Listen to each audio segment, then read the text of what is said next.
Welcome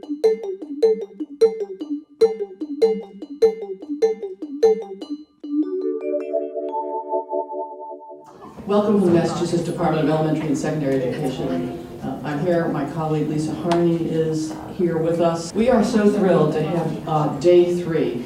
As all of you know from the hard work you've done so far, this is our culminating day, and this is where the rubber hits the road. This is the day where your teams here really figure out how you're going to implement this critically important body of work that you've been analyzing and assessing and planning and developing. And as all of you know, we encouraged and planned for teams from schools with a mix of staff, because we know and you know that the kind of in-depth system you're planning cannot be done by counselors alone, though counselors are critical drivers of it. So as this day unfolds, we hope you have great success figuring out how to bring all of these important activities and strategies into your classrooms, into your advisories, into your student sessions. And we especially hope that you're able to figure out how to have this process be student-led and student-driven. We are particularly invested in the notion that this college and career advising system that you're building will empower our young people to take charge of their high school experience and take charge of their future steps after high school. So we, again, welcome you, thank you for being here, and are very, very thrilled to work with you and move forward together to ensure that we have really compelling college and career advising systems going forward. So thank you very much on behalf of DESE. And now Lisa, I'm handing this off to Dr. Solberg. Scott, coming up. And we'll be telling you a little bit later, and some of you are early college programs, and some of you are innovation pathway programs, and we'll be telling you more later about that body of work and how the college and career advising fits into the high quality college and career pathway work. We're going to do basically a little brief reminder of what we've learned. Now that it's time to put it all into practice, sometimes we forget where we started, what some of the key themes were. Some of you brought new team members. Who's new to the team this time that's coming in? We have one. Okay, two new team members. Some of you may have missed. How many were not here for the first session but have made it for the second? Okay, a few of those, good. So I want to show you, we thought we would show you first the one video that you may want to use when it's time to use this thing called communication materials, which will be big for today. We want to remind you of that great video we saw. We're going to start with that. And then I'm going to take you through a few other things we've learned about.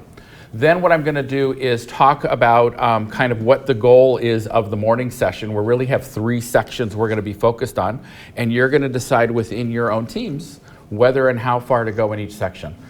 For those of you that have already decided to focus on implementation before today's meeting, and some of you may already have all it figured out, we've got some nice plans for you in terms of things you can do to assess that. So we're going to personalize it to what you're needing in your particular group, and we'll be here to provide support. So let me first start with, remember this video? So this should be hopefully soon on each of your websites to explain what is this MyCap all about. But remember, if you need anything, we're just a phone call away. Don't forget to register for classes just as soon as they open, okay? Okay, Mom, Dad, relax. I'm gonna make the most of these 4 years in school. I have a plan. Freshman year, I'm only gonna take intro courses or easier classes. Just kind of like whatever I feel like. Definitely nothing with a writing assignment, though. But I thought you were majoring in English. No, that's just gonna be my first major. Sophomore year, I plan on changing it like at least 3 more times. And eventually, I'm just gonna choose the one that I have the most number of credits in and has the least number of classes before noon. Which actually won't even make much of a difference anyway, because I won't be going all that much. You won't be going to classes? Academics aren't necessarily gonna be my focus, if you know what I mean. Oh, Your mother and I think that you should have a more well-rounded experience than just partying. No, of course, Dad. I'm on top of it. Junior year, I'm gonna study abroad in a foreign country that is rich with culture. But I'm only gonna hang out with other Americans. Mom, come on. Senior year, I'm gonna turn it all around. I'm gonna take a summer course, I'll change my major one more time, and then maybe I'll have enough credits to almost graduate on time. Almost. Well, As long as you graduate with a plan, that's all that matters. Well, after graduation, I'm going to realize that the real world and trying to find a job where I can pay off tens of thousands of dollars in student debt is just way too scary. So I'm going to go into grad school. I'm going to hide out there for a couple of years. And that's where I'm really going to rack up the debt. Like, rack it up. You guys, I am so excited for my future. Rack up job options, not more debt. And maybe Okay. So that only took us a minute and a half or so to make the key point, right, of why we're doing this activity. And I think it can resonate for our parents. I'm hoping it will resonate for your other faculty and the other staff at school, that this is kind of the experience we've all had, so, or many of us have had. Back to PowerPoint. All right, well, welcome again today. Let me just kind of, we've got really 3 sections to today's discussion. We're going to be talking about your implementation plan. This is the one we've been holding a lot of you off on to figure out how are we actually going to get this done? How many lessons are we going to be offering? How many, where is it going to be offered? Things like that. We are also hoping you'll spend some time on communication materials to kind of figure out what it is that, how we're going to sell this using videos like this, but other communication materials. We have a lot of materials that you can look at. So it's not, you don't have to create anything new when it comes to designing communication materials. There's a lot of things you can work from. And then finally, how are we going to assess that what we're doing is working? And we have some strategies for you that we want to showcase on that.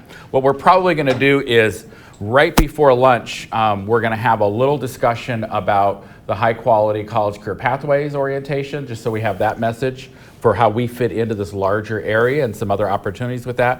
When we get back from lunch, right as we get back, I'm going to talk about the evaluation and different strategies you might use. School counselors, this will be specific to you as well, around how you can showcase the impact of the MyCap process. And then after that, you're on your own. You keep working, and we'll be going around. So there's going to be very few touch points as a group today. It's going to be mostly, it's going to all be about you guys working on your work. We did this. Just some other background pieces. Remember, we're all fitting within the definition of college and career readiness.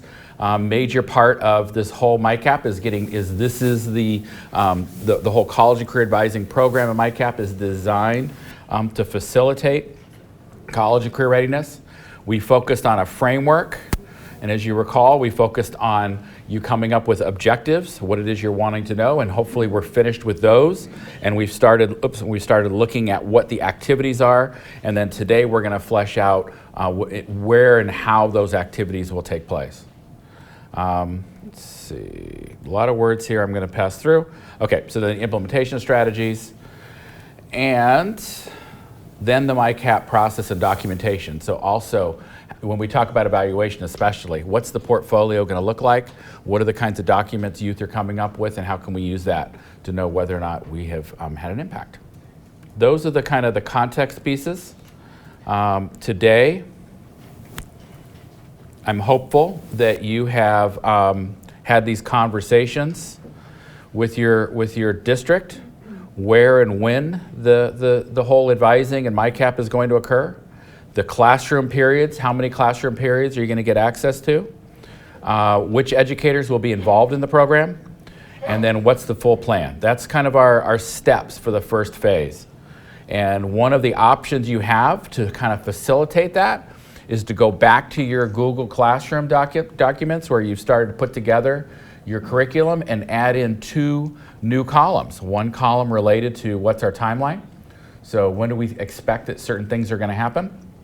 And then also, what are the details, right? What are some of the tasks that you might need to do? If you're going to be online, you might need to be focused on getting access to the computer lab. If it's learning about MIFA pathway or the Mass CIS or your Naviance, how's that going to happen so we're prepared before we go into the lessons?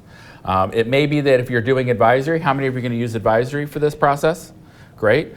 Maybe what we need to do is a small recording, just a couple of minutes on Skype that introduces the lesson and what they're going to be doing. And so we need to put that into our timeline. So thinking through the specific tasks that you all need to do to make this successful. And that's the first part of this morning, that's as long as this is going to take, and you might even go into the afternoon, is to start working that out with your program. How many of you have already started that planning? Have already started looking through the implementation and kind of got a pretty good sense? No, I've got shaky hands in the front. I've got, more shaky hands in the middle. Okay, good. Okay, so for the shaky hands, what we're gonna do is when you're feeling like you've got it, I'm gonna walk by, and what I'm gonna suggest you use is Arizona has an ECAP, they call it the ECAP. They have an implementation assessment strategy, so you can actually see where you are in terms of some of the key components of what we've done. And schools last week really liked looking through it to kind of see where they're at in terms of their implementation quality. And so, so if you're already kind of done at that phase earlier, then I want to turn you to that, and I'll show you at that time how to get to it. Okay? So you are on your own to work as the server today. I'm going to step back and sit in the kitchen all day and hang out. No, I'll be around here. And then so answer any questions. I'll be walking through continuously, so if you have a question, just look up and grab me, but I will otherwise leave you undisturbed. I would encourage you to go to this thing called ECAP. That's the Arizona's Education Career Action Plan. If you go in and just Google the Arizona ECAP implementation, you should come to a site that has their administrative toolkit. And inside their administrative toolkit is this really cool site assessment tool. And what that allows you to do is just think through, how are we looking right now? Are we, to what extent we don't necessarily need everything aligned yet, but when you come down here, the ECAP process, which we call MyCap, right? How are we doing self-exploration? Or did we miss it? I've had a few people say, hey, we need some more ideas on that. Don't forget, Making My Future Work has a lot of self-exploration activities, and it's online. Those of you that forgot your hard copy, it is online, Making My Future Work, and it'll come right up. Career exploration is something that we call career awareness and then exploration, so we divide that into a couple places. So you'll see that it maps on pretty well to what our model is, but it just gets you thinking more in depth about how well you're doing, and it gives you some points, and then you've got the plan. You've got some post-secondary planning. So it's just a nice way, if you're feeling like you've got your implementation strategy aligned and put together, you can go through this to see what others how you might be rating. So people have liked that. The other thing I want to call your attention to is a really cool, to really find this, you have to do CIAG. I'm sure that's Gaelic, but CIAG is in the Scotland workbook. In it, they do a beautiful job. It's their country's MyCap implementation plan. And they've got some new ways of kind of thinking and framing. It's all aligned with what we've been talking about. I'm just going to show you a couple of things right quick, and then a couple of innovations. So one is this beautiful graphic here. Very simple, but just very telling in terms of what we're focusing on. What is this all about? So it's about self. It's about finding your talent. It's about the whole talent search and talent development. Horizons is a nice way of thinking about where I can apply my talent. And we've talked about labor market and other things. And then, of course, networks. Framing the idea of what are my next steps around what are the social networks I need and social capital I might have. So nice there. But the other reason I like it is because they discuss two really cool innovations that we have not talked about much here. And you'll find it in the book, in this booklet. One is to create career ambassadors, your juniors and seniors that are really excited about MyCap, for them to become actual ambassadors so they can help work with younger groups, whether middle school, freshmen, sophomores. And the other is subject matter, little subject booklets. So in English class, what's an infographic or some kind of a written one-pager that describes the skills and competencies you're learning in this class, and what are the employment options and opportunities that come up with that.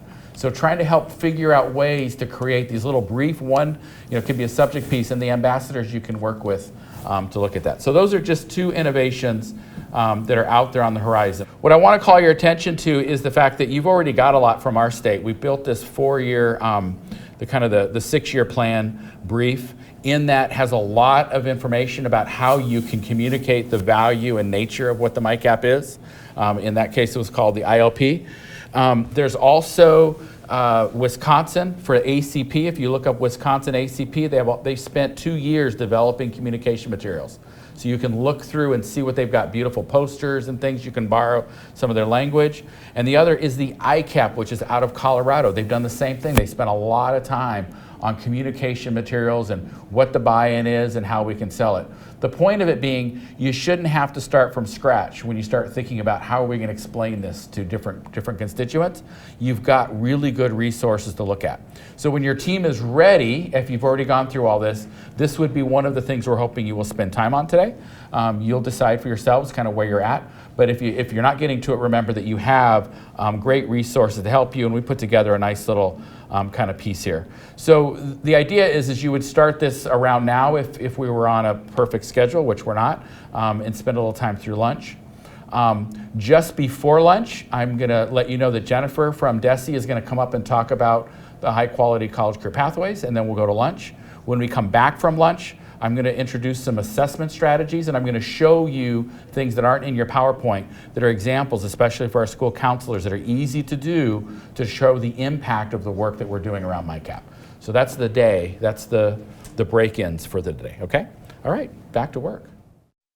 So high quality college and career pathways, could you please raise your hand if you're in the mix in some way, shape, or form, either as a designee, an early college designee. We've got our folks from New Heights here. And let's see, Charlestown High School in the house. We got Norwood in the background. No, Atlantis is in the mix, the charter school. Anybody else who's either an early college or innovation pathways designee or a current applicant?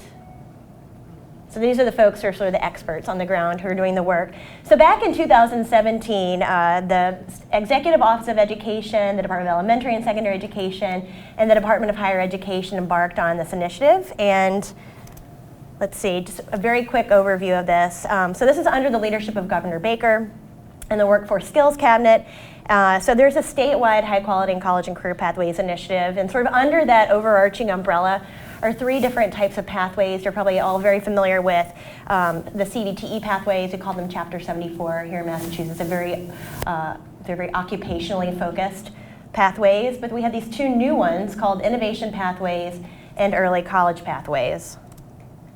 There are 5 guiding principles, and these actually came from the work of, I think it was a Parthenon group that did the study back in 2016. The Board of Higher Education, the Board of Elementary and Secondary Education were very interested in learning about the early college landscape here in Massachusetts. And so they commissioned this big study, and then ultimately what happened was, they saw there are a lot of districts and higher education institutions that were doing early college programming. That's kind of lowercase e, lowercase c. And they wanted to elevate this. So they actually decided to create a designation process for it, which would give interested applicants the opportunity to apply for a formal designation. And undergirding this were 5 guiding principles, and these were actually approved by both boards in 2017. Those pathway principles are equitable access, guided academic pathways, enhanced student support, connection to career, and effective partnerships. So these are the real drivers for the pathways designation process. There are also these 6 components. This came from the New Skills for Youth work that we had. We actually got a significant grant from JP Morgan Chase. So those are advising labor market demand, integrated instruction, work-based learning, credential preparation, and post-secondary linkages. Without belaboring all these, it's not 11 real characteristics of these pathways, but they all sort of slide into the 5. And quickly, what are these 2 pathways? For those of you who are unfamiliar, innovation pathways are really, it's a new structure, but it's really focused on broad sectors, trying to connect student learning and really contextualize it for students. So for innovation pathways, the hallmark is really a 100-hour work-based learning experience for students that would be in an industry sector, and the opportunity for students to also earn post-secondary credits while they're in the programming. So I don't want to get too into brass tacks, but what we've really done is we've zeroed in on the labor market information here in Massachusetts. There's a big blueprint process that we went through. And 5 different sectors kind of rose to the top. They're the most in demand across the Commonwealth, and they're manufacturing, so I think advanced manufacturing, information, environmental and life sciences, healthcare and social assistance, and business and finance. So the idea being that high schools, in partnership with their mass hire boards and employers would work together to craft a pathway that would enable students to, along the way, get the exposure to the industry, have some contextualized learning experiences, and have that work-based learning experience. Early college, the hallmark is really the opportunity for students to earn a high number of college credits while in high school through dual enrollment. But it's not dual enrollment as a standalone. It's the whole array of services that go into that, that's supporting students who may not otherwise think of themselves as college-bound, who might be a little bit undercredited. So we're really trying to prioritize here students who might not otherwise see themselves as going to college. So the big thing here for both of these pathways is equitable access. We're trying to minimize any barriers to academic, any barriers that students might be facing. Like, think about students who maybe aren't your high flyers. These might be students who are the second and third row, sort of middlers, trying to give them an opportunity to feel supported and be able to fully participate in the programming. We're looking at students with disabilities specifically, students of color, English language learners. These programs are really trying to elevate the standards and to be as inclusive as possible. So the designation process, as I was saying before, and I don't want to belabor it too much, but it's a two-part application process. It's similar to our Chapter 74 programming. It's a preliminary process. It'll start over the summer. In fact, we're in the final stages of prepping the application for posting to our website. And really over the summer, we would be asking to participate in some information sessions and to work on developing these materials. So those materials will be due, I believe, we're still trying to decide on the date, but it'll be probably late August or early September. We have a plan afoot to maybe give some planning funding kind of in tandem with this, but that's still to be determined. But by receiving the preliminary designation, you would be invited to apply for the final designation, and those materials would be due in January of 2020. We'll have all sorts of opportunities over the fall and into the early part of the winter to support you as you prepare your materials. So the applications they're rooted in the designation criteria, and we would expect the programs that receive the designation to launch in the fall of 2020. So you would have your students, recruit your students in the spring and then be ready to roll in the fall of 2020. So we've just redone our website. It's pretty Spartan, but there is additional information, including the designation criteria, at this website. So this is just a general timeline, so you can see what we're planning to do between now and the fall. But certainly welcome any of your questions. I really didn't want to go too into the weeds, but just wanted to signal this as an opportunity for those of you who aren't yet involved. We're still sort of working on the sustainable funding part of it. I wish Bob LePage was here. He's the money guy for our Executive Office of Education. But feel free to reach out to me if you should have other questions, and keep your eyes on that website as well as on the Commissioner's newsletter, which is where we'll sort of announce the upcoming opportunity. And I wanted to also emphasize that there are so many great things that are going on in the Commonwealth. You could be doing pieces and parts of this and decide that this designation process is great for you. You could also decide, hey, I want to be painted into that box. So just want to let you know that this is an opportunity. We hope that you will consider it, but you certainly should keep doing what is right for you in your own context. So thank you. This is the kind of thing that you're going to be able to tell the story, the impact that all these activities are having on your students. And I want to show you how we can do that in a way that's efficient for your time, but maximizes the story you're telling. So when we think about this, I'm not using the word research. We're talking about how do we help build a story about what's happening. We can start having students build that story for us by asking them to do an end-of-year essay that describes what they're thinking about. What are the skills that they think they're learning? What are the ways in which they're continuing to look towards developing in pursuit of goals? What are their post-secondary plans? We can start asking some of these questions each year. They're in the back of your workbook, by the way, so you have access to these. But it can be a way for us to then look at those stories and begin finding examples of what it looks like, what the impact is for the work we're having. As we start to think about analyzing it, we want to know, is a student able to identify some of their career and life goals? Are they starting to look at early college access? Are they starting to think about where in the post-secondary world they can start applying right now while they're in high school?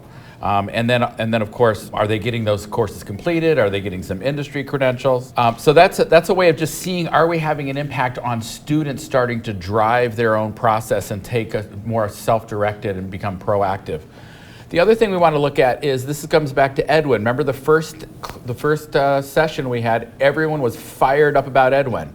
Well, let's get back to it, because in Edwin, this is where we can start saying, we're only working with our 9th graders this year, so let's focus on them. Let's compare them to last year. Let's compare maybe that cohort or those ones that have really been engaged and see how they look. Are they coming to school more? Are they getting better grades? Are they also moving into the mass core at higher rates? So we can start to look at some of that data, again, to tell our story. Is this showcasing some change happening within our school? I want to show you a quick infographic. We can begin to tell our story also in other ways. We can begin talking about how many of our youth were involved. Remember, a lot of you have talked about this process is we do it with some youth, but we haven't done it with all. What are the actual elements? This is from a project that's using career development as part of a mentoring program working with youth with disabilities. And so these are youth-serving organizations that are trying to provide career development as part of that. And so it talks about, in just a very infographic way, giving a storyline about how many things occurred, what does it look like, how many got individualized career planning and partnerships. And then it has a little bit on their data at the end of the day. So one of the things to think about when we get done at the end of this year, this following year, is what's the story we can tell about what we've been doing. And do it in a way, and put it out there in a way that everyone can easily see that we're doing something that's valuable. Something a little bit more specific is, and this is again for our school counselors, and I'm here, so I will be able to come around and talk more individually with you about this, okay? But what I want to introduce is a strategy that you can use that's actually in the experimental realm. You know, that you can actually, at the end of the day, say, here's the impact we're having on youth. You've got classroom activities, right? You've got that Who Am I activity a lot of you looked at from the Make My Future Work. You've got other specific classroom activities you're doing. The question becomes, what are the objectives that are involved within that particular activity, right? So when you think of the Who Am I, anybody remember what some of the learning objectives were for the Who Am I activity? What would be a good objective? If students go through the activity, what should they be able to do?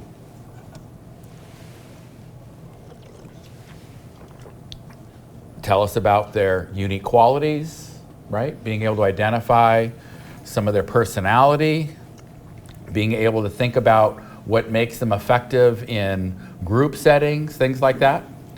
We can then take those items and turn that into an assessment tool. And so what you're looking at right now is something that was done on the federal level, where we were helping an organization take their training that they were doing around career development to see if it was having an impact on the professional development of the people they were working with.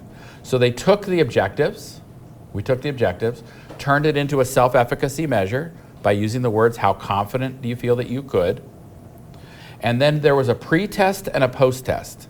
And what you're looking at here is the results of that pre and post test. So as school counselors, you can take the objectives that you have for that particular learning activity. We can turn those items into a self-efficacy piece very quickly. I'll show you what that looks like in a moment too, and what it looks like on a survey. And then here's the magic. You can have half of the classroom fill out a pre-test, and half of the classroom fill out a post-test, randomly assigned.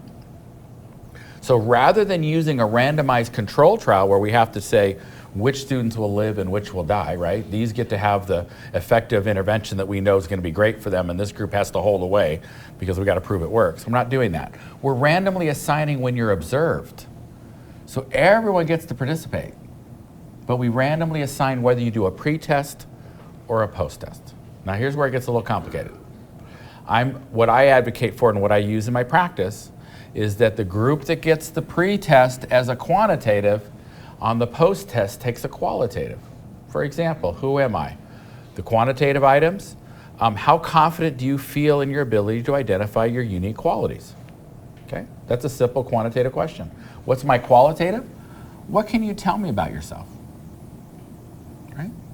If you're, maybe a qualitative question could be, if you were interviewing with an employer and they say, what makes you unique? What would you tell them? Very open-ended. So again, randomly assigned. The group, there's half the group gets a yellow folder that's a quantitative, the other half get a red folder that's a qualitative. That's at the pretest. And guess what they do at the post-test? Inside the folders, the exact opposite. If they took the quantitative at the pretest, they take the qualitative at post-test. If they took the qualitative at pretest, they take the quantitative at post-test. We've randomly assigned the observations, and the point of that is you're going to be able to say at the end of the day that your curriculum was the cause, that was the causal component to improving those outcomes. Here's a case where we have 17 professionals who took the pretest and 16 who took the post-test. Now, those of you that have got your advanced degrees in counseling, you know that's a very small n. How the heck are you going to find statistical significance? Because we do. We do. Even with that small, the effect sizes that come through the professional development that we're doing is that powerful. And guess what? You're doing it in more than one class. So you're actually replicating the same effect across multiple classes. If you want to go read the 1967 Campbell and Stanley, you'll find that that actually improves the power of this model. The fact that we're doing it in multiple classes, we're getting the same effect. Okay? Very, very powerful. At the end of the day, you're able to say, wow, look at what effect we had on their development. Okay? There's more to it. When we start looking at those objectives as school counselors, you can also start to see where are we doing well and where do we need to improve on that curriculum. So this is a case where the individuals are coming in, and we know that if you look at the pretest, you know that the 3.24 means these adults really had very little confidence in their ability to work with employers to customize job settings. Okay, just didn't have a strong efficacy in that. But they did when it came to helping youth identify the skills they would need to get an entry-level job. So the fact they came in so confident on that means, you know what, they're not going to show much change. So we can actually use the same data now as school counselors to improve the quality of our implementation by changing up some of the curriculum that we might be working with. You know, what are we teaching? How are we teaching it? We can do that as well at the same time, okay, with the same measure, with the same tools. Just want to show you right quick I'm going to take you to another example. Some of you are involved in financial literacy. Let me show you what this looks like. Same process. I'm showing you now a pre-test and a post-test. This was their, this was the total sample. Let me show you sophomore workshop 1. Okay, so what is sophomore workshop 1? Sophomore workshop 1 was focused on helping girls improve their understanding of the values, goals, and attitudes towards money. And we get a pre-test and a post-test, and yes, it's statistically significant and life looks really good. But I want to show you down here what the items we're actually looking at. So the key is you have to know what it is you are teaching. So in this case, 2 items. The first workshop had to do with identify your money personality, explain the difference between gross pay and net pay. The question, how confident do you believe in your ability that you could do those 2 things? And there's a quick survey. We're not asking you to do something overly complex or taking a huge amount of time. You need, by the way, Boston University school counseling interns to really implement this effectively. Was that a sales pitch? Think about, we have a number of our counselor educators are helping our school counselors prepare to do this. It's part of the MASS Model 2.0. So when you're saying, well, who's going to have the time? Use your counseling interns to come in and have them help do this kind of data set, okay? And do some of that preparation. So it's very simple to see what we're doing here. And it's a quite powerful way for you to show the impact of the work that you're doing. So I want to encourage you to do that. I'm doing this quickly, I understand that. And I'm doing it as a way of sparking your interest, but I'm also here and I can go around and show you more detail and give you more information about this kind of style. But before I do, are there any questions on what I've just said in this process? Do we have access to that? Yeah, I can find a way to get you some access to some of the pieces. Yeah, yeah. And I'm also available. I'm not leaving the state. So when you need to say, hey, we need to go back over this again, you know, this, we can certainly do something like that and do a webinar and walk through that, okay? But I want to, so the kind of things I want to encourage you about is Niall Fuente is already has an Edwin professional development program for school counselors to help really learn how to use Edwin. It'd be really good to do that, right? To get involved in that. This type of piece is really part of the MAST model 2.0 to really establish our evaluation. The key, as we kept hearing about, is what are the learning objectives we're trying to get to? And that's where it becomes really important, especially on our curriculum and activities. Other questions or points on that? Okay, so we've got 3 things we're working on today. And I don't know where each of you are at, but I'm sure I've been seeing a lot of discussion, so I know it's going through. First started with just trying to work out the implementation plan. Second, encouraging you to start looking at communication materials. How are you going to explain what this is? What are some of the pieces? What are the sound bites? What are the key phrases that you want to be using? And I'm encouraging you to look at what other states have done. The third now is evaluation. How are you going to evaluate and tell the story? Because this is about story making. That we're having an impact on youth development, and that's the kind of impact that we want to invest in as a school. Okay? Those are the 3 areas. All right? You got the rest of the day. We are here to help, so I'm not going to be pestering. I'm just going to walk slowly. I won't stare down too much. But if you've got questions, come find me, or as I walk by, grab me. All right, back to work.